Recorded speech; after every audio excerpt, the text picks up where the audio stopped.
కేటీఆర్ గారు మీకు హరీష్ రావుతో పొలిటికల్ ప్రమాదం గుర్తుపెట్టుకోరు. ఎందుకంటే నీ చెల్లె ఒక వికెట్ ఎగిరిపోయింది, నీ పని బట్టే ఖాయం.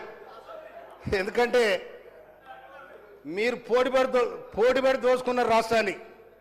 మీ అందరికంటే ఎక్కువ హరీష్ రావు దగ్గరనే పైసలు ఉన్నాయి, అందరికంటే ఎక్కువ హరీష్ రావు దగ్గరనే పైసలు ఉన్నాయి. ఇక్కడ ఉన్న ఎమ్మెల్యేలు కేటీఆర్ గారు మీ మాట ఎవరు చెప్పండి, ఆడ ఉన్న ఎమ్మెల్యేలు ఎవరెవరు మీ మాట వింటారో చెప్పండి. హరీష్ రావు మాట వింటారు. రేపు నేను ముంచేది ఖాయం, గుర్తుపెట్టుకోండి. ఎందుకంటే 2001 నుంచి చూస్తున్నాను. చెప్తాయినా మీరు గౌరవ్ ఖడేసియర్ గారి మీద ఇట్లా కత్తులు కోలాడ ఆడుతాం బిడ్డ. కబర్దార్. ఏమనుకుంటున్నావు? మా పరికత్తులు లేసేనుకో నీ గడికి ఏమైనా కడతామని చెప్తామని చెప్తున్నా. ఎవరు బెదిరిస్తున్నావు?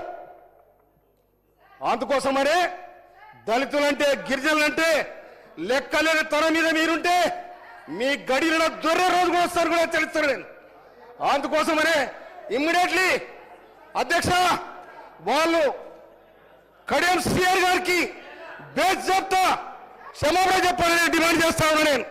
ఇవాళ ఇంకొక మాట, ఇవాళ కాళేశ్వరం కట్టినాడు అదే కేసీఆర్ గారు ఫడ్నవీస్ ముఖ్యమంత్రి గారిని జగన్ గా ఆనాడు ఆంధ్రప్రదేశ్ ముఖ్యమంత్రి జగన్ పిలిచాడు. ఆనాడు ఇరిగేషన్ మినిస్టర్ ఎవరు? హరీష్ రావు గారు. నీ పేర్లే ఊర్లేడా? మీ పథకాల పంచాయతీ వచ్చి నిన్ను కూడా పిలవలే. అందుకోసం మీ కుటుంబాలలో వెళ్ళున్నాయి. అందుకోసం కాంగ్రెస్ పార్టీని తెలంగాణ వేలాది మంది తెలంగాణ రక్త తర్పణ చేసి తెలంగాణ తెస్తే నిట్టాయిలో దోచుకున్నారు. మీ పంపకాలు కూడా పంచాలు వచ్చినాయి.